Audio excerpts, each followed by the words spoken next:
party tonight! TV party tonight! Oh, we got nothing better to do than watch TV and have a couple of brews. Don't want to talk about anything else! We don't want to know! We're dedicated Yes. to our favorite shows! Oh, my tickets! Everybody loves Hypnotoad! Scary dog! Pearson and Blurnsville! Futurama!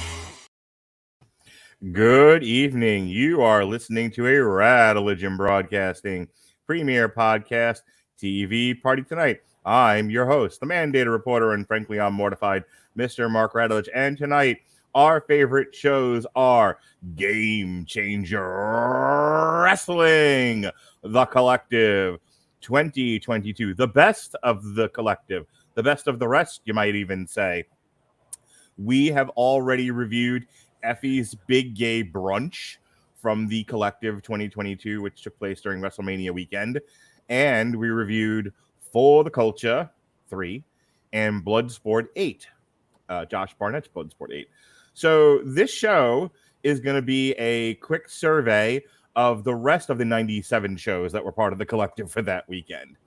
But I am not alone. Man who's... Can I get through your introduction? We actually covered two. No, because you missed two shows that we covered. We also covered Jelly Nutella's. That's one show, though. Spring Break. Joey Janela's Spring Break. Nights 1 and 2. Counts as one show. Yes, and we also covered. So we covered Effie's Big Gay Brunch, Joey Janela's Spring Break, Bloodsport, and For the Culture. And I am not alone. Herodus Interruptus is here. Harry Broadhurst, the man who's going to carry me on his back through this entire podcast. How do you do, sir? Well, I mean, technically there was one show that I wasn't able to get to that you did get to, so you'll be able to help me with that one. But yes, I did sit through the other 722 shows. For Harry, who doesn't do anything else besides watch sports and professional wrestling, I think this broke you from what you told me. like after this, I'm done. I don't want to watch any more wrestling for a while.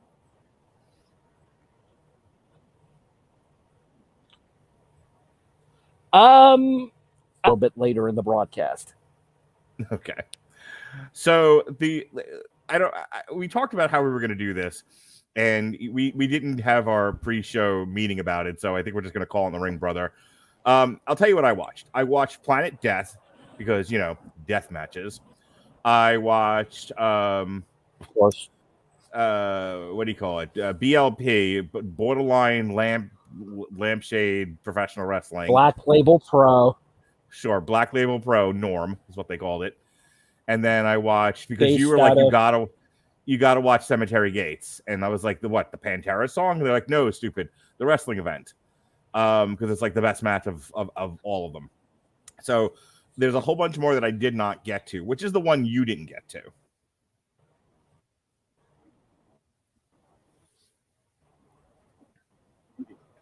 to. Black Label Pro is the only one I haven't had a chance to watch yet. Okay. So the shows are as follows. I have our watch list here. There was Glory Pro Cemetery Gates. There was Planet Death. There was GCW versus LA Fights. GCW The World on Lucha. Mission Pro Wrestling Bangers Only. Unsanctioned Pro Mulligan. Black Label Pro Norm. And that's it. That's the rest of the collective that we did not get to. So let's start with you put up a list here, top 5 from the shows that we did watch. And I'm just going to go ahead and we can briefly touch on these. And then I think what we'll do is I'll just kind of go in order of each show. There we go. Hey, welcome back. Thank you. I can actually hear you in real time now. Perfect. So what I'm thinking what we'll do is let's do your top 5 of the ones that we already did. We can talk about that for a minute. And then I'll just kind of touch on each one of these shows. And then we'll do we'll finish up with your top 10. All right. So your top 5 from the shows we watched. The honorable mentions are Moxley and Gray, Which show was that from again? Refresh my memory. That was night 1 of Spring Break. Spring Break, right? Okay, yeah, I think we both agree that was a pretty good match. Depp and Busick, which I think was also from Joey Janela Spring Break. Yes. Night 2. Right. All right. Then there was from Bloodsport. There was the Gotch match, which was really, really good. And then STP versus the Hitmakers. That was from Culture, we were both. We were correct. Yeah, the Bloodsport and Gotch match that we watched, we were both pleasantly surprised at how well Morrison was able to adapt himself towards the Bloodsport style. Yes. Although we both agreed that having a familiar opponent in Simon Gotch definitely helped his circumstances there. Yeah, we touched on both of them, having known the WWE style, and they were comfortable working together, and it really came out in the match. All right, so number 5, and to me, this is the number. This might have been number 1, but it's your number 5. It's the grab 'em by the pussy match. Alley Catch versus Mickie James from Joey Janela's Spring Break, night 1. Yeah, you and I had a really good time with this. The two girls. I think we talked about it at the time. Alley Catch, depending on who she's either a little awkward, a little on the klutzy side, but if she's in there with somebody who can work, she picks up her game. She definitely rises to the level or lowers to the level of whoever she's in the ring with. And Mickie James, consummate pro, just an outstanding female athlete. And these two gals knew the assignment on this one. They put on a very entertaining match, from what I remember. Yeah, I gave it 3.5 stars. And the reason I gave it 3.5 stars is honestly, the in-ring work is probably about 2.5 stars. However, it's the story for this match that gave it that added extra je ne sais quoi to me. Yeah. I think that the opportunity, that something that you don't traditionally get from independent wrestling, is the ability to tell a story. And an obvious story that was told here was Alley Cat attempting to use Mickie James's former mind games with Trish Stratus against Mickie here, but Mickie not only being ready for it, but being able to counter it and almost kind of girl crush Alley at the same time. Yeah, I remember we discussed this, but me laughing hard at Mickie James kissing Alley Catch, and Alley Catch like seeing stars and taking a bump off the the French kiss, and then Mickie James getting a pin out of it, which was goddamn hilarious. God, I love pro wrestling. Mickie used to call it the long kiss goodnight in the WWE. Mm-hmm. So that was a good one. Catching Alley off guard with the kiss, then opened her up for the hook kick, which was the finish. All right. So we have friends watching us. We have good friends from all over the world you're watching on YouTube. But I'm going to put Pat Mullen's hot take. And this should just be a regular part of any show that I do. Whenever Pat tunes in, I'm just going to start calling it the Pat Mullen hot take moment. The only worthwhile offering from the collective is Bloodsport. I mean, I certainly enjoy it. But he also says Joey Janela and Effie should be flaming super kicked into each other's vaginas. Hot take, Pat Mullen on the scene.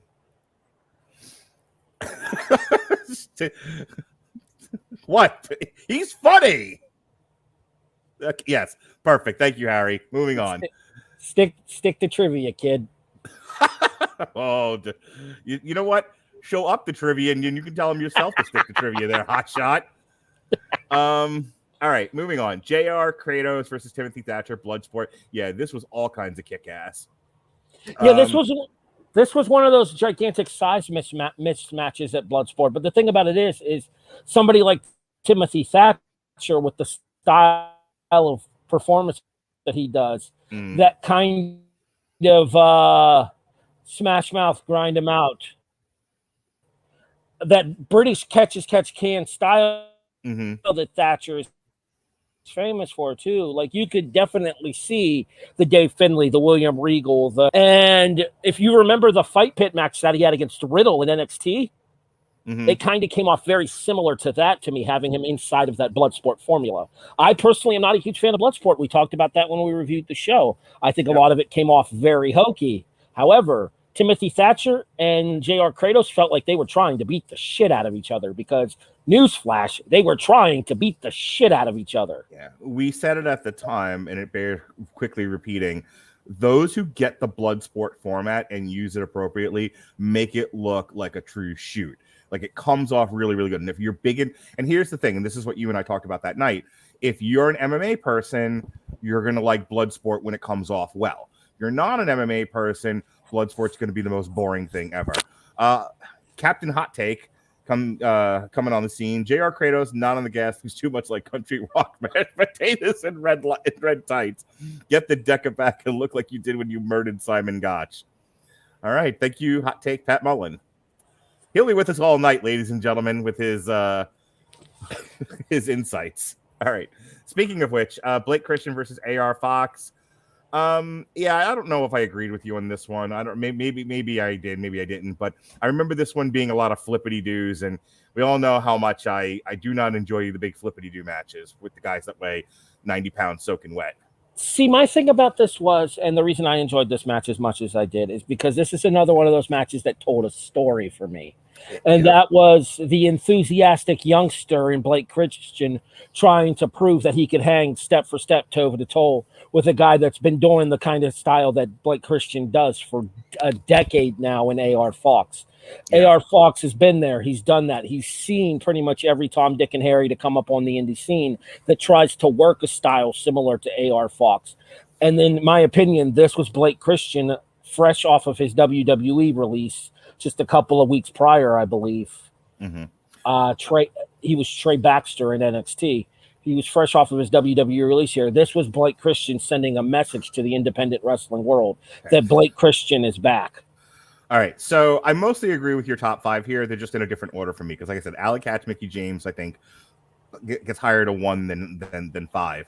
But this next one that we're going to talk about, John Wayne Murdoch, my boy, John Wayne Murdoch versus the murderer, Alex Colon, in a death match at Joey Janela's Spring Break Night 1. Holy cow. Like, it took me a minute to remember what this was, and then I was like, I read it again, and I'm like, oh, that's right. This is where John Wayne Murdoch and Alex Colon nearly killed each other. This was so good. I can't tell you how much of a fan I'm becoming of John Wayne Murdoch. This was the main event of Night 1 of Spring Break and they tore it up, dude. Like, I know, like, you're not the world's biggest fan of death matches, but you know, and with GCW sometimes, and we'll talk about this with Planet Death, you know, they just run the concept into the ground, and there's not enough differentiation and all the things that we've talked about with the downside of death matches before. But I have to say, because Joey Janela's Spring Break kind of ran the gamut of what kinds of matches you can get in independent pro wrestling, when they finally got to just an all-out bloody, you know, guts death match, dude. First of all, John Wayne Murdoch is the goddamn king right now. I'm like, is there a better death match guy going than John Wayne Murdoch? The answer is no. He's awesome. If there is, I'd be hard pressed to find him. The only person that I could see potentially giving him any kind of a run for that title right now is somebody we'll talk about a little bit later on when we get to our best of the rest of the top 10, and that would be the Ratty Daddy Cole Radrick. I want to see Neil Diamond Cutter versus John Wayne Murdoch. I think those two together would put on a hell of a death match, and one of them would end up dead. Like, one of those guys is getting helicoptered out. I feel like that may have happened in Mid-South at some point. I'll have to look into that and let you know. I'm sure it did, but there's one of the matches that we're going to talk about. One of the ones that I saw might have been Planet Death. First of all, that is a fantastic name. That is my new favorite wrestling name. Neil Diamond Cutter. Yeah, that is fan-fucking-tastic. Honey Badger don't care. Honey Badger don't care. Anyway, yeah, John Wayne Murdoch is the shit. And I can't. All right, so Pat just, and I don't know if Pat's drinking, stinking, never thinking tonight, but he is just rolling with comments here. We'll take a pause for the cause. By been there, do you mean VFW halls and high school gyms? Because one guy went to WWE and one didn't. And finally, I wish death matches lived up to the name because of all these schmucks to serve it. Yeah, Pat's not a fan of the death match. That's my thing. I will take this opportunity to let Mr. Mullen know that AR Fox was a television contracted wrestler at one point. Perfect. Moving on. He worked for Lucha Underground. All right, last of the top 5 of the shows we've already covered. Jon Moxley versus Biff Busick, Bloodsport 8. Yeah, Jon Moxley is one of these guys who I think when he does Bloodsport, he does some interesting stuff with the concept. Doesn't stick strictly to the work shoot format, but I think he works enough of his own stuff in and sort of manipulates manipulates how Bloodsport works to the point where he puts on, I think, some really genuinely interesting matches. They may not all be winners, but I think there's enough differentiation in there to where I like seeing Jon Moxley do the Bloodsport thing. Well, this goes back to what you said earlier about if it's somebody that gets the concept of what Bloodsport's supposed to be, then it comes off more of as a legitimate fight than a worked MMA match. And to me, and this was the best match that we've covered so far. This was my number 1 match. 4.5 stars, if I'm not mistaken, on my rating for this one. All right. And so these two just beat the absolute shit out of each other for like 10 minutes. Yeah, they did. All right, so we're going to touch on each one of these. I'm going to quick read through the results and then just a few words on each event, the high, the low, and then we'll move on to the next one so that we're not here all night. Glory Pro, Cemetery Gates. This was Myron Reed wins a 4-way, pinning Shane Saber, Air Raid Crash, Carlos Romo, and Donnie Jones. MW Territory, Tootie Lynn Ramsey taps Janai Kai with a bridged Fujiwara. Jake Something pins Max the Impaler with a black hole slam. United Glory, Hustle and the Muscle win 4-way tag team. Xavier Walker pins one of the Booker T students.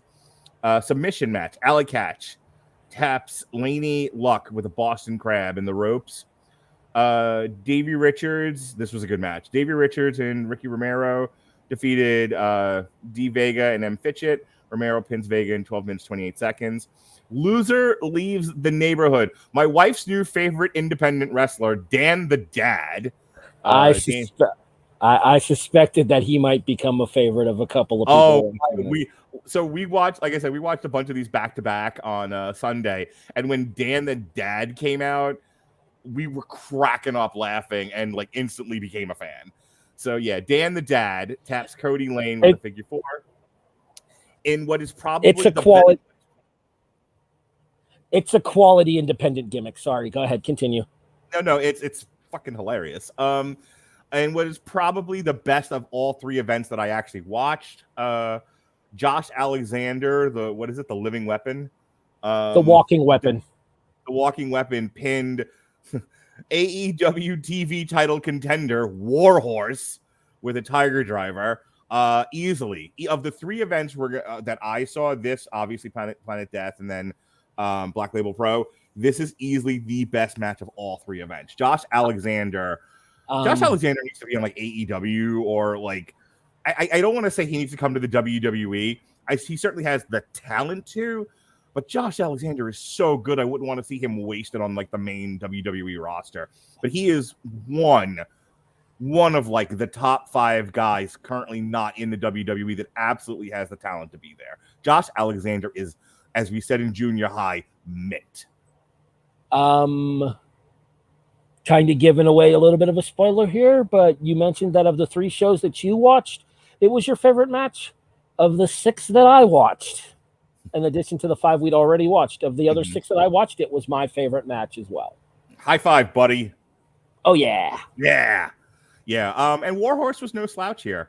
You know, again, we saw Warhorse take on Cody Rhodes a couple of years back for the AEW TV title. And, you know, like he showed up. He showed out. He put on a good fight. The problem is he's just so undersized compared to most television wrestlers at this point. I mean, he's like Danhausen sized, and you can have a couple of Danhausens on your roster. I mean, they kind of do with Danhausen and Hulk, guys of that size. But there's only so much viability that you're going to have with guys of that size on a consistent basis. So Josh Alexander is a treasure. I'd pay to see him squash CM Punk when Khan tells Punk he's going over, and Josh is like, nope. Not for nothing, but I would like to see Josh Alexander run a wrestling train on like half the AEW roster. Just like Scott Steiner-esque, no-sell everything. Just shoot on people, stretch them, send Kenny Omega to the hospital because Josh Alexander can do it. If you guys actually recall, Josh Alexander was the one who beat Christian Cage for the Impact Heavyweight title back when they were doing that AEW Impact joint promotion. So once Christian beat Kenny Omega for the Impact title, no one watched anymore. Nobody. Well, I mean, Christian doesn't have the same mass appeal that Omega does. I don't disagree with that. But yeah, at I think it was, I want to say Bound for Glory last year, Alexander beat Christian for the Impact title. Speaking of which, did you see who showed up at Double or Nothing? Fucking Roosh, man. I saw. I also saw Big Stoke showed up. I was more excited about Big Stoke. I don't remember who that is, but I was very excited. I was very excited to see Roosh. I'm hoping he shows back up in his muscly abs and tight white shorts again. Stokely Hathaway, Malcolm Bivens. There we go. Now you said a name I recognize. Moving on. The problem is you said wrestling AEW and half those guys can't wrestle. You're not wrong, Pat. All right, moving on. Welcome to the Bitter Patrick Mullen Hour. Oh, shut up. Crown of Glory. Mike Outlaw pins Brian Keith with the jackknife cradle. This was good, too. Not as good as Josh Alexander Warhorse, but still not bad. All right, See, I think the problem for that match is the fact that they had to follow Warhorse and Alexander, because if they didn't have to follow Warhorse and Alexander, if that card was reshuffled a little bit there, I think Mike Outlaw and Brian Keith would have stood out more. Both of those guys would have fit in very well in featured spots and For the Culture. And if I'm not mistaken, Brian Keith was actually in the 4-way For the Culture that we did as well. All right. So, I mean, we can't. We'll be here for the next hour talking about how great the Josh Alexander one. So what was the low point of Glory Pro Cemetery Gates for you? What, if anything, was a miss? And then we'll move on to Planet Death. The tag team title match, it was a clusterfuck and a half. Okay, fair enough. By the way, Dan the Dad, not his last appearance on this card we're going to be talking about. I know he's in Black Label, but like I said, I haven't gotten a chance to watch Black Label yet. So I just want to say this, and this was something I was talking about with my wife as we were watching this. When you think about just the ones that we covered, and then the rest of these we're going to talk about tonight, how many times Allie Katch wrestled in a 3 to 4 day weekend? How many times Allie Katch wrestled? How many times Effie wrestled? Because Effie's on one of these shows too. How many times John Moxley wrestled? I mean, like, these collective shows, there was 3 or 4 a day over a 3 to 4 day span. And you had a lot of the same people showing up on every show. Like, that's a lot. 4 shows a day for 3 days. Thursday, Friday, Saturday. And a lot of the same people. I mean, obviously, I agree. Like, most of the people who wrestled at, like, say, Effie's Big Gay Brunch don't wrestle at any of the other shows. So I guess this is kind of the perfect transition point to talk to you about why I got burnt out on all this.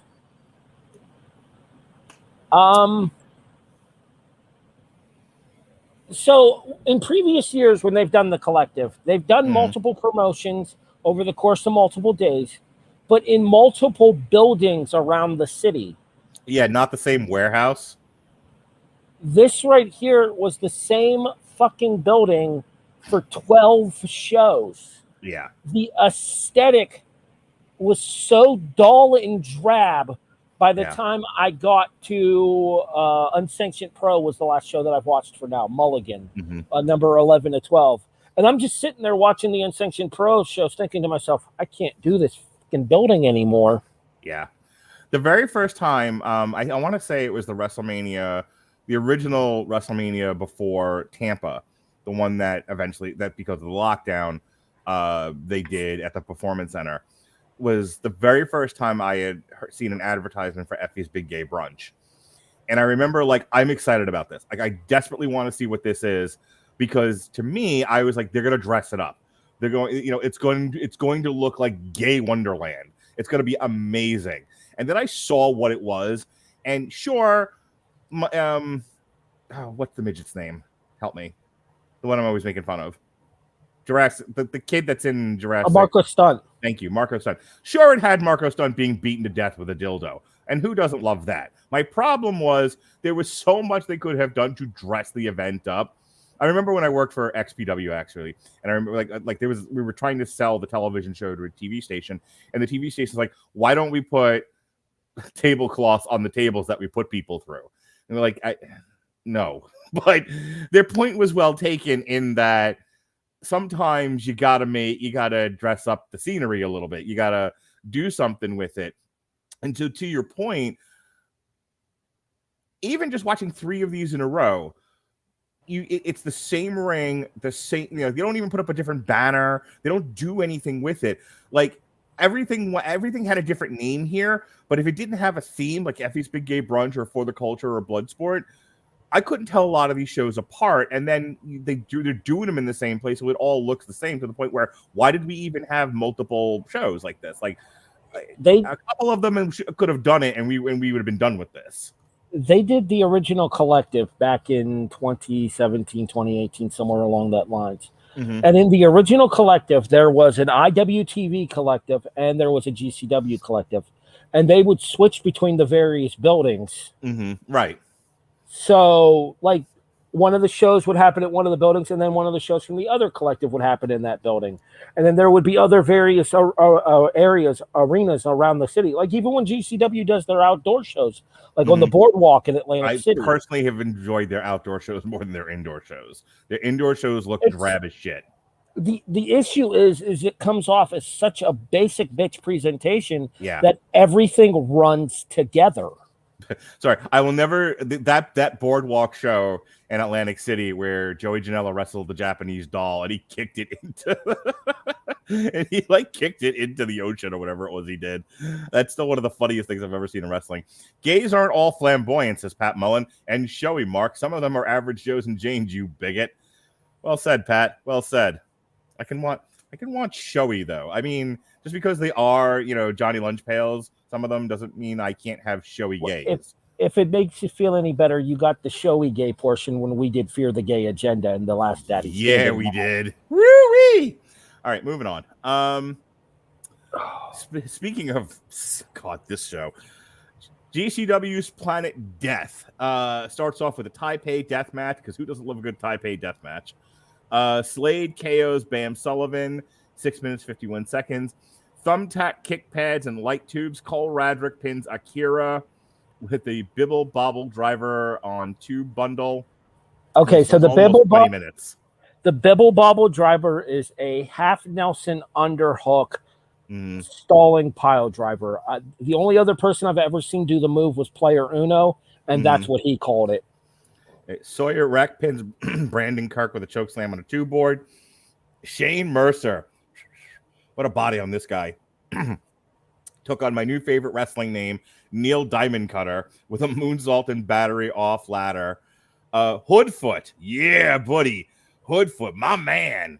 Took on Madman Pondo, who's 100, by the way. Jesus, Mary. And moved like it. I could, between him and Necro Butcher, there comes a point where you need to just stop doing death matches, fellas. Did a back suplex, especially who thought it was a good idea to put Madman Pondo against fucking Hoodfoot? Back suplex through the door with tubes, and then finally Sadika pins Jimmy Lloyd. Poor Jimmy Lloyd, a different kind of boy, Jimmy Lloyd, with a twisting splash off the top ropes. Look, you and I have been just back and forth over this. I don't want to spend too long on it, but this main event was god awful, and part of it was because it was intergender for me.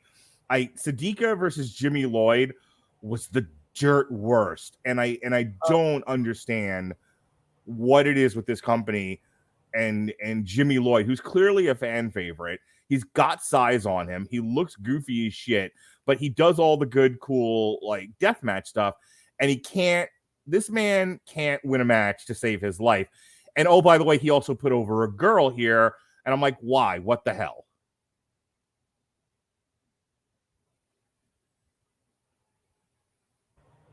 There you go, bud.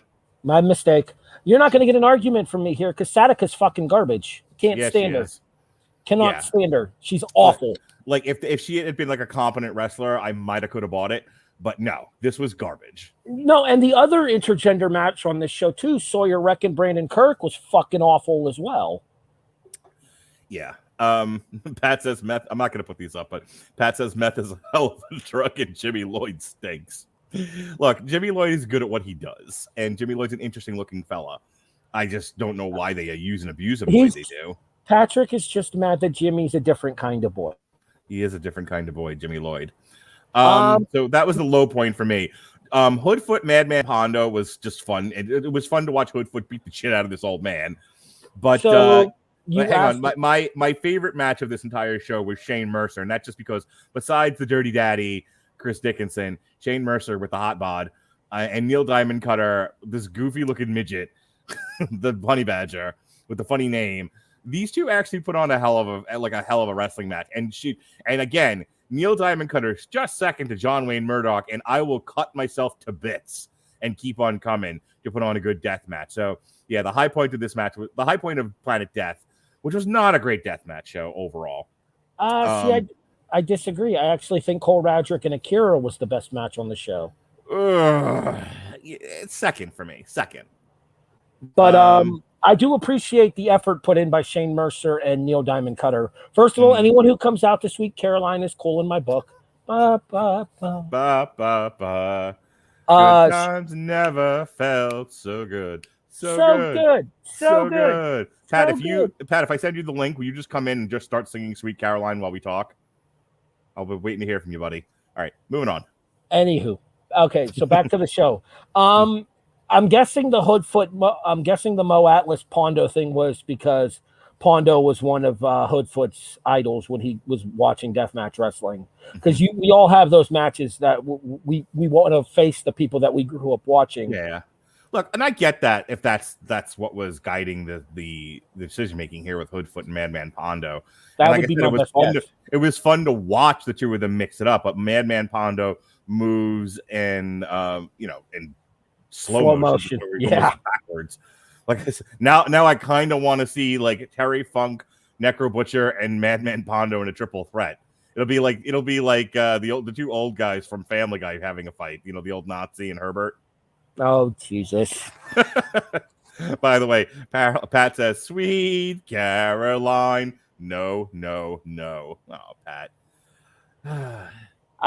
It's never fun when you want them to be, and always fun when you don't want them to be. Mark, I did not see that reference coming. Sure you didn't. All right, moving on. JCW versus LA Fights. I did not watch this one. This was Team JCW defeating Team LA Fights when Yoya pins Bad Dude Tito with a brainbuster. Cole Radrick, again, people doing multiple shots through the collective over the weekend, pins Kevin Blackwood. Jack Cartwheel. This is another one that I became a favorite of over the weekend, as many times as he showed up. Jack Cartwheel pinned Alec Pride. Big Vin pins Juicy Finau. Nick Wayne pinned Marcus Mathers. Billy Starks pins Sandra Moon. B-Boy pins Grim Reaper. And Dark Sheik. Woo! We got a Dark Sheik sighting. Woo! Didn't Dark Sheik go by a different name the last time we saw her? No. The last time we saw her was when she took on Trisha Dora in the match with the marijuana that I had issues with. Right. But wasn't she on one of these shows recently where she was under a different gimmick? I don't believe so. Am I confusing Dark Sheik with the one that's like whose name is really long and silly, like I am a bowl of fruit on top of a head of an Indian or some crazy thing? Are you referring to Edith Surreal?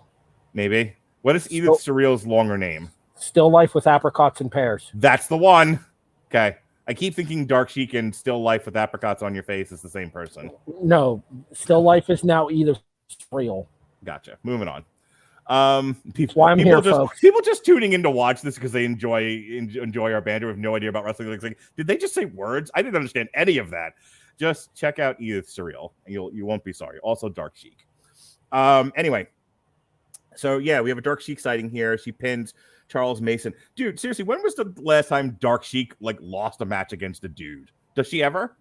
I sure as hell haven't happened anytime recently. Does she just walk in and be like, I'm Dark Sheik, I pin everybody? They're like, all right, here, put Dark Sheik over Goldberg, it's fine. Put Dark Sheik over Roman Reigns. Like, now I want to see her in the WWE just be like, no, I never lose. I'm Kurt Angle. Freaking Dark Sheik. Dark Sheik is like this big. This big. She's this big. So you didn't get a chance to watch this show. I did. No. Yeah, so high points and low points. Go. The main event was actually very good. The story that was told. Dark Sheik representing LA Fights, Charles Mason representing JCW. But even the people in JCW don't like Charles Mason because he's a piece of shit. Okay. It's almost like a mafiosa gimmick for Mason. Very similar to, I would say, almost like a Tony Scarf. We saw Charles Mason when we did House of Glory, actually, if you recall. Okay. He wrestled Loki. Oh, okay. I vaguely remember that now. So Mason's kind of got a pushes everybody the wrong way kind of character, and it even worked towards that extent on his own teammates as well, because by the end of the show, the one thing that JCW and LA Fights agreed on was they were going to beat the hell out of Charles Mason. Fair and then enough. the show went off the air as JCW and LA Fights brawled again because the show ended in a 4-4 tie. Because, of course, it did. 50-50 bookings, not just for the WWE. Next one, GCW, the World on Lucha. Johnny Caballero pins Jack Cartwheel. Hey, another Jack Cartwheel sighting. Tony Deppen, my man, Tony Deppen. He wears short shorts. Pins Psychosis. Psychosis is 100. Why was Psychosis at this match? Why? Because this was it for Psychosis. This was his retirement match. This was the an opportunity to say goodbye to his American fans. Whew, Jesus Christ. Shane Mercer. Wins a 6-way scramble. Was there a scramble on every single one of these shows? It sure freaking felt like it. Good God, if I never see another scramble again. Shane Mercer defeated Drago I watched Kid. 11 shows. Good for you. Chris Carter. All right, Pagano pinned Sadiqa. We had another Sadiqa sighting. Yikes. And this one sucked just as bad as the Jimmy Lloyd match did. Ugh, not, GCW does some good fun stuff, and then there's Sadiqa. Abismo Negro, Junior, Flamita, and Gringo Loco defeated ASF, Laredo Kid, and Ray Horace. AR Fox, another Ninja Mac sighting, defeated Ninja Mac. And then Dr. Wagner Jr. pinned Psycho Clown. How do you not give this one to Psycho Clown? Because they did it to set up a run back where they were going to do mask versus hair. Okay, fair enough. All right, high points and low points of Lucha on World. The World on Lucha was kind of a disappointing show to me, but in fairness, I'm not a big Lucha Libre guy. Okay. And for Where'd you people get the Luchas from? Like, did they borrow them from AAA or something? Pretty much, yeah. The vast majority. I mean, a lot of them are Americanized Lucha workers as well. Mm-hmm. Guys like Shane Mercer, guys like, hold on, let me pull up the list again here. Like Jack Cartwheel, like Tony Deppen, that work a very similar Lucha style. Deppen. And if I'm not mistaken, Deppen was actually a trainee in Shikara, which makes perfect sense thinking about the Lucha Libre influence that Shikara had. Jack Cartwheel's a H2O trainee, I believe, which would make him a student of Matt Tremont. Not Lucha inspired at all there, but H2O has kind of gotten the gamut of different guest trainers there that you can kind of see the actual wrestling influences coming out of the Hardcore Hustle organization, in addition to the death matches that Tremont specializes in. Yeah, this is one of the ones I'm kind of sad I didn't get to. I was interested in it. Was it, you think it's worth going back and watching still, or you can skip it? Get ready to skip some of this stuff here. Like I said, Pagano and Sadaka is just as bad as Sadaka and Jimmy Lloyd is, and like twice as long. Okay, The 6-man tag, though, the trios match, mm-hmm. Do you remember the Lucha 6-man that stole the show at World on GCW? Yes. Very similar to that. You'll notice the 4-star rating on it. Gotcha. All right. So, Pat with a hot take. Deppen training in Chikara makes sense because Chikara's dumb shit ruined wrestling, too. Too bad these idiots didn't eat an invisible grenade. All right, I'm gonna have Harry and Pat on a show together one day because this is too fun. We're gonna choke each other. I hope, naked in mud. Anyway, enough of my fetishes. You don't pay me enough, Radulich. I don't pay you at all. Or at all. I don't pay you at all, Alexis. Do I need to do this? You gonna behave? You gonna be good? It doesn't bother me. I'm used to hosting shows by myself. Fuck off. All right, moving on. Speaking of fuck off, Mission Pro Wrestling bangers only. Woo! The all-women show. Fun fact, before we actually discuss this show, did you know who owns Mission Pro Wrestling? Who owns Mission Pro Wrestling, Harry Broadhurst of the Screaming Boy podcast?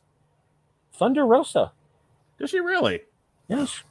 Thunder Rosa was in a halfway decent match last night against what's her nuts on Double or Serena Nothing. Deeb, and the match Serena was Deeb. not that great. No, I thought Britt Baker and Ruby Soho was better than Serena and Thunder Rosa. Harry's not talking about cartoons like an asshole. Don't pick on him. Oh, look at that. Pat's sticking up for you. I can talk cartoons though. You get me started on Scooby Doo, we'll be here a while. Great. I'll put you and Alexis on the same show together. It'll be fantastic. All right, moving on. So yeah, this is one I actually want to. Okay, Pat says Thunder Rosa versus Serena Deeb was the best match on that awful pay-per-view. Not even close. Not even close. And I like Serena Deeb, and I was trying to explain to my wife last night that Serena Deeb is probably the best women's worker in modern pro wrestling right now. But even that match was a little clunky. The best I don't match. I don't know how much of that is Thunder Rosa and how much of that was they just both had an off night. I think a lot of that had to do with the fact that they just have negative chemistry together. It comes across, Maybe. it came across in their promo segments too. Yeah, because like Thunder Rosa stuff with Britt Baker was just fine. The Thunder Rosa and Serena D promo segments that were on Dynamite leading up to Double or Nothing were just flaming death. Yeah. All right. Well, we're not here to discuss that. We are, and I'm gonna have to. This one I might go back and watch and make my daughter watch it. Bangers only. Janai Kai pinned Shazza McKenzie. Allie Katch making her 87th fucking appearance at the Collective. Defeated JP Harlow. JP Harlow is a dude, by the way. Terrific. Jody Threat pinned La Rosa Negra. Maddie Rakowski defeated and Ray Chanel defeated Genocide. Kylan King. Lindsay Snow pins Masha Slamovich, which is an awesome name, by the way. Still one of my favorite female names in wrestling, Masha Slamovich. Renegade Twins and Jasmine Allure defeated AK, M. Bell, and L. Luck. Thunder Rosa making her appearance at the Collective defeated Trish Adora.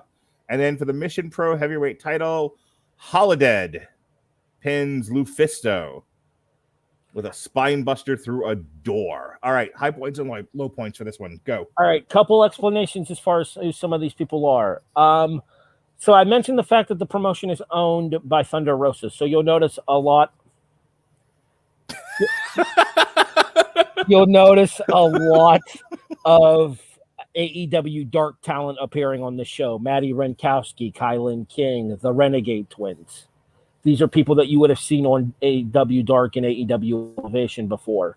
AK would be Allison K. M. Bell would be Marty Bell. They are collectively known as the Hex. They are the NWA Women's Tag Team Champions. Gotcha.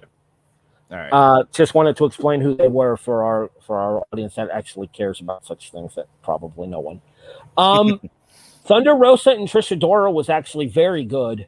And then the main event with the no DQ stipulation that got added to it stood out the most of anything on this show.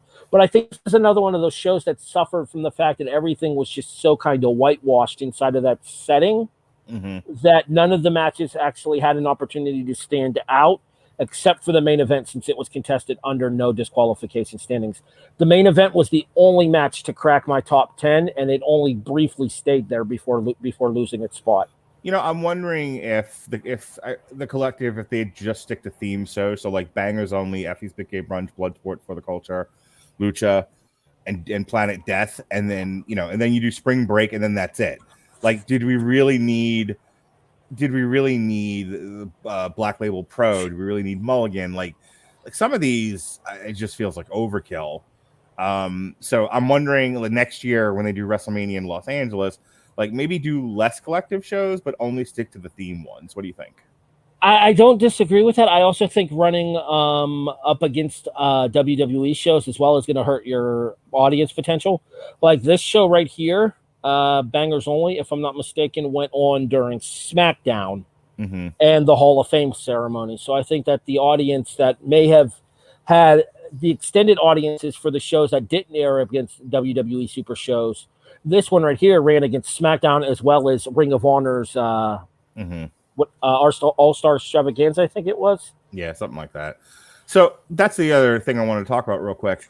So when I was in New York a couple of years ago for WrestleMania, I think after NXT went off the air, that's when Joey Janela's Spring Break started. And I think, some of the stuff, it's unavoidable, especially when the WWE runs as many shows as it does WrestleMania weekend. you're gonna have to just run stuff against them or just not do them at all. But I think GCW does better when it provides that late night show like Joey Janela's Spring Break, because I remember a lot of people left Madison Square Garden for that Ring of Honor New Japan show and went right to Joey Janela's Spring Break. Well, I was just about to mention that for the show that you did get around to watching, Black Label Pro. Mm-hmm. Black Label Pro actually started after night 1 of WrestleMania finished. Mm-hmm.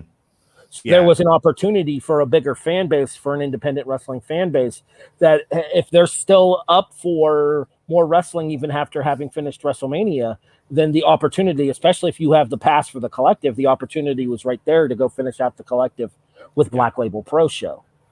All right. Next one. We're almost done here. Unsanctioned Pro Mulligan. For the unsanctioned tag titles, Cincinnati's Most Wanted of A. Williams and Lord Crew defeated Yokai, which is Yoya and Jay Kai. Lexus Montez won a 3-way over Kevin Blackwood and somebody else. Ace Perry. Brian Keith was the third participant in that match. Won yet another fucking scramble, pinning Nate Webb. Oh, Nate Webb. This also included Whisper, Everett Cross, Billy Mike Swanson, and Sam Stackhouse. Go ahead. I think this might have been Nate Webb's only appearance at the collective. Yeah, I haven't seen much of Nate Webb through the rest of this. What is Nate Webb? Spider Nate Webb. You ever watch his cooking show? Nate Webb's Dirtbag fucking Kitchen? Yes, it's fantastic. Nate Webb's cooking show is the bomb. IWTV, I believe it's called Dirtbag fucking Kitchen. It's really good. It's good stuff. Christian Robinson taps Billy Starks, and Akira wins Jeffrey John Gauntlet, last eliminating Jeffrey John. All right, high points and low points of Mulligan. Go. You did miss a couple of matches, actually. Oh, shit. Okay, you're right. Charlie Tiger pins Robert Martyr. The OWA heavyweight title of Trey Lamar pins Timmy Lou Retton. For the unsanctioned pro heavyweight title, Cole Radrick pinned Mike Bailey. For the unsanctioned pro hardcore title, Kevin Geese attacked Alex Colon. Oh, poor Alex Colon. And Casanova, and Jesus Christ, the second coming of Balls Mahoney, Casanova Valentine. Oh my God! How have I never put that together? Wow, that may be the most. I grow up, I want to be Casanova Valentine. By the way, have you seen the hot bitches that guy gets? Holy cow! Chick stick scars. I guess so. Like, it's just like, imagine me, but 100 pounds heavier, 6 feet tall, and on meth, and you've got Casanova Valentine, and the chicks he pulls, man. Can we remove Patrick's comment? No. Look, unless somebody puts up a comment about the length of a pig's orgasm, that's staying up. Or Pat puts up a funnier comment. Anyway. Casanova Valentine pinned Hoodfoot. That's racism. It is not. So high points, low points for this show, because this was the last one that I could sit through. I will go back and watch Black Label. I'll update my standings as necessary once I do. But Cole Radrick and Mike Bailey for the unsanctioned pro title is my number 2 ranked match of the entire weekend. Okay. It is, and no frills, no gimmicks, just 2 dudes going out there and wrestling and doing a damn fine job of it, with a commentary team that is super invested, mostly because one of the people involved is Mike Bailey's fiance, Veda Scott. All right. And lastly, you're Norm from Black Label Pro, but you're on your own for that one because I haven't seen it yet. Oh, okay. I don't even have it pulled up. It doesn't matter. I honestly, there was nothing on that show except maybe Effie, which anytime Effie comes on, Was it Effie versus Dan the Dad? It might have been. That might have been the first time I saw Dan the Dad. And I remember when Effie came out, I had to make a point of saying it. So it's about all I remember about that show. The rest of it was kind of meh. I got confused with Cemetery Gates because I thought that was the one you wanted me to watch. I will say this much.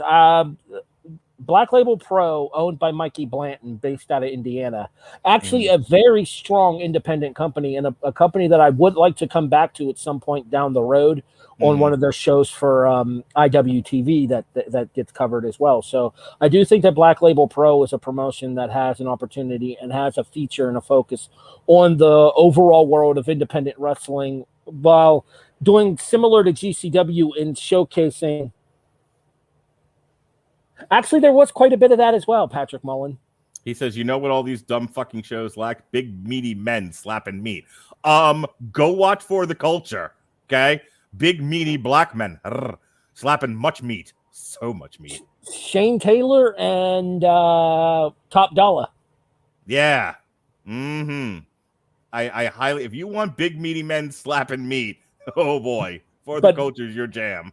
Back to what I was saying about Black Label. Yes. Similar to what we talked about with AIW and what you kind of see on a traditional GCW show as well, you get kind of that styles clash of all the different variations of independent wrestling when you have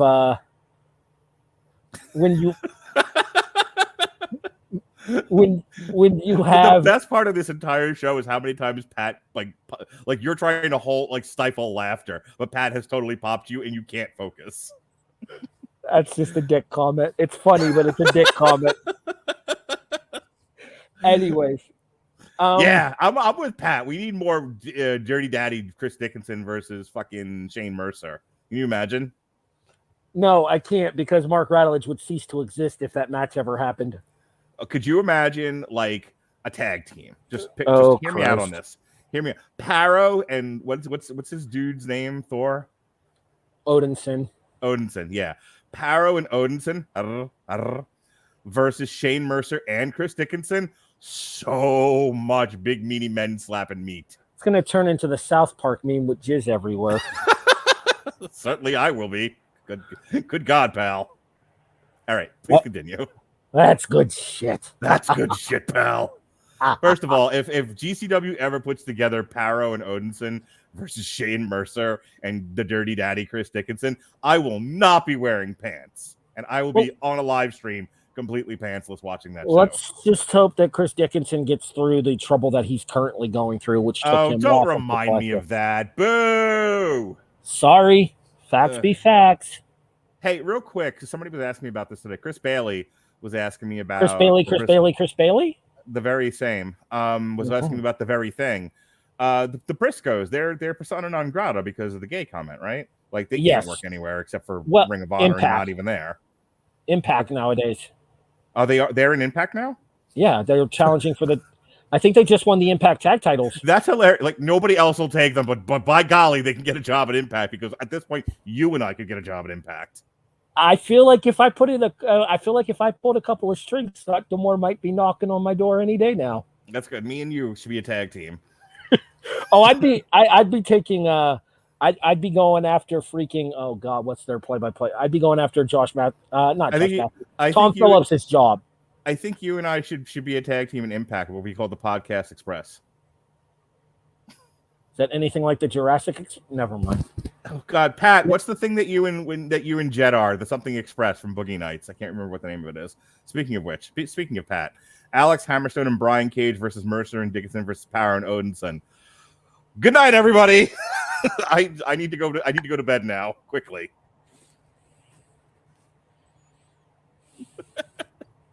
And we've lost Harry for the evening, and that's staying up there, by the way. It's 90 degrees in this apartment. I'd like to get through the rest of this show. All right. The best of the rest. Harry's top 10. Starting with number 10. Shane Mercer in the 6-way scramble at the World on Lucha. Jack Cartwheel. Number 9. Jack Cartwheel versus Alec Price from JCW versus LA Fights. Dark Sheik at number 8. Pinning Charles Mason. JCW versus LA Fights. Shane Mercer making his second appearance on this list. Pins Neil Diamond Cutter. This one I agree with. At Planet Death. That finish was fantastic. It really was. We talk about the whole our overall disdain for referees getting involved and stuff here. Yeah. If you're gonna do a finish that spectacular, I will forgive a referee holding a ladder. Yeah, that was pretty good. That was a tight moonsault. Jake Something pins Max the Impaler with a black hole slam at Cemetery Gates. Abismo Negro, Flamina, and Gringo Loco defeated ASF, Laredo Kid, and Ray Horace at the World on Lucha. Davey Richards and Rocky Romero defeated D. Vega and M. Fitchett at Cemetery Gates. Davey Vega and Matt Fitchett. They're known as Grindhouse now. They used to be known as the besties in the world. And the Thumb Pack, Kick Pads, Light Tubes. Again, I don't think this is better than the Shane Mercer match. Pinned Akira. I'm really surprised by that, by the way, because Akira has been, especially at like the No Holds Barred shows, Akira's been like the guy to beat. You know, he's been the one that's getting all the push. I agree with you, but in fairness, No Holds Barred is ICW, which is GCW's chief rival, and Radulich and Cole Radulich is somebody that is getting a push in GCW now, having just signed an exclusive contract with GCW for more dates. Okay. Yeah, that makes better sense to me. I was just surprised because, like I said, every time I've watched Akira wrestle, like everybody puts that kid over. He is the new Nick Gage, sans the meth and armed robbery. And the dying in a helicopter. So Nick Gage without the 7 years in prison. Correct. For the unsanctioned pro heavyweight title, Cole Radrick pins Mike Bailey. And then finally, the number one match of the weekend. And we've already talked about this to death, but it bears repeating. Josh Alexander pins Warhorse with the Tiger Driver 98 at 14 minutes and 6 seconds at Cemetery Gate. So based on your list here, if you're like us and you only watched Bloodsport, For the Culture, Joey Janela Spring Break, and Effie's Big Gay Brunch, you should also watch Cemetery Gates. You should watch JCW versus LAF, and you should watch The World on Lucha. Nobody should watch Planet Death, not nobody, not know how. That's what I think. What do you think, Harry? Well, I mean, I had the two matches for Planet Death that were in my top 10. Shane Mercer versus Neil Diamond Cutter, and then the Cole Radrick versus. You didn't have anything from Bangers Only. You didn't think anything from Bangers Only. You make the only match from Bangers Only that was in my top 10 at any point was Hall of Dead versus Lufisto, and it had the issue that I had was, and we go back to what I said when we were just discussing it a few moments ago. It's the whitewashing of the show, how same everything felt. Right. Well, I'm just saying, women should deserve equal representation, and for them not to be on this list, Dark Sheik and Max the Impale. Well, Max is technically a they them, but still. No, I'm saying like you should have had something from Bangers Only. That's only fair. Honorable mention to Hall of Dead versus Lufisto. There we go. Nice save, buddy. All right, we're doing it live. All right, folks, that is the best of the collective. And that is actually the last show that we have. Hang on, hot take from Pat Mullen. Last one of the night. If you like pro wrestling, don't watch any of these shows. I feel like that should be like the GCW next T-shirt. Speaking of which, you know what's coming up? That's probably gonna be the next one that we do. We got to do this year's Backyard Wrestling show. Well, that's coming up in July, isn't it? That is coming up in July. So we don't have another one of these scheduled, but we will sometime in the near future as soon as I can figure out my life and figure out what shows we want to do. But if nothing else, we will definitely be back in July to bring you GCW's Backyard Wrestling show, because that is my favorite show of the year. It is fucking phenomenal. I'll tell you what, at some point soon, I would imagine High Spots is going to put up this year's Bola, and that can be our next show. You've been promising me that since at least February. Yeah, and you would think that High Spots would get off their ass and put up Bola. You would think. All right, so we'll figure out what the next Indie Cider show is going to be. But in the meantime, check out our last couple of Indie Cider shows, Bloodsport and For the Culture, Joey Janela Spring Break Night 1 and 2, and Effie's Big Gay Brunch, along with Fear the Gay Agenda, the all-gay death match, which was absolutely fantastic. In the meantime, we've got a lot of stuff going on this week. It's my birthday week, so I decided to throw up a bunch of Terminator stuff, because why not? I've already dropped the Terminator Genesis review we did from 2015. Just about now, as we're recording this, the Long Road to Ruin for the first 3 Terminator movies will be going up from a few years ago. We'll also have a triple feature to kick off Pride Month. That's LGBTQ plus Pride Month. We are kicking things off with Stonewall, Basic Instinct, and But I'm a Cheerleader. And that'll be myself and Sean Comer. We'll be having a review of AEW Double or Nothing. And then the night before my birthday, it's my birthday party. All week long, we're going to be reviewing Def Leppard, Diamond Star Halos. And hey, already up in the archive, check out our video review of Def Leppard. I can't remember which one we did, but I spent a lot of time talking about nude beaches and burlesque shows. That's the better reason to watch that video. We've got 2 Everyone Loves a Bad Guys for the Terminator franchise on June 2nd, my actual birthday, and June 3rd. Plus, speaking of my birthday, what better way to spend it than with my friends, Robert Winfrey and Jesse Starcher, the wise men of the Radulich Broadcasting Network, as we review David Simon's We Own This City, the miniseries based on the book currently on HBO. It is phenomenal. And then finally, on June 4th, there's an Everybody Loves a Bad Guy for Dinos and Dragons as we start with the build-up towards Jurassic World Dominion. All right, Harry, what do you... Before I plug anything, here's what I need to know. What did you think of Chip and Dale's Rescue Rangers? I haven't watched it yet. We're not going to get to it until we review Lightyear. All right, because me and Eva are planning on watching Chip and Dale tomorrow night. I've heard it's good. I've heard. I mean, if you're a dork that's into the Easter eggs, apparently there's a bunch of those. I've heard surprisingly good given expectations. I don't know what song he's singing. Out of time, out of reach. Yeah, you can't try to get a piece of me. I'm in love and deep. Yeah, give me time. I'm assuming Def Leppard. It's got, oh yeah, I get hysterical hysteria. Oh yeah, I get hysterical hysteria when you get that feeling and you start believing. You get that feeling when you start believing. Get the one of the most overrated bands. Oh fuck you! Def Leppard is the shit.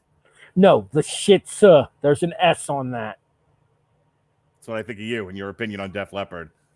Speaking of which, speaking of jerking off virtually, I'm taking my daughter to go see Def Jesus. Leppard. Poor segue. Poor segue. You're welcome. I'm taking my daughter to go see Def Leppard, Motley Crue, Poison, and Joan Jett in like 2-3 weeks. You know the best part of Motley Crue? 6 a.m. Fuck off, dude. The best part of Motley Crue is girls, girls, girls, and everyone knows it. No, I mean... You know why? Strip clubs. I mean, the strippers do love that song. This is very true. Or so they say. Actually, the best Motley Crue is Dr. Feelgood. 6 a.m. was the band that Nikki Sixx came into after. I know what they are. They're not better than Motley Crue. That's craziness. I strongly disagree. Ugh, can't take you.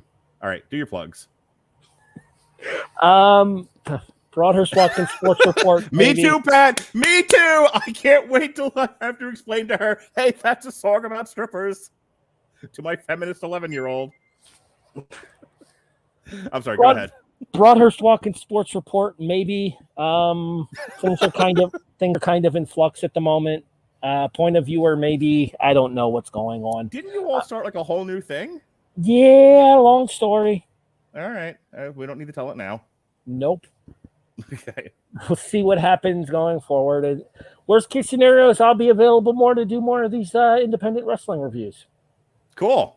And then I can explain to you why Def Leppard and Motley Crue rule, in your opinion, rules. I'm not a hair metal guy at all, so you're going to lose this conversation. Girl, don't go mad. Harry, just walk away. I say, Harry, don't go away mad. I'm about to once I can get off camera. Wrap us up. All right, Pat. Take it easy over there. Smoke a joint. I'm not even putting that comment up. That's mean. All right. That's it for our... He was mean to my daughter. For the record, Bowl is still not up on high spots. Terrific. Thank you for sharing that with us. All right, folks. Thanks for joining us here on TV Party tonight with the best of the collective. He's Harry Broadhurst. I'm Mark Radulich. That's Pat Mullen with the hot takes and the mean comments towards my daughter. Be well, be safe, and behave. Good grief.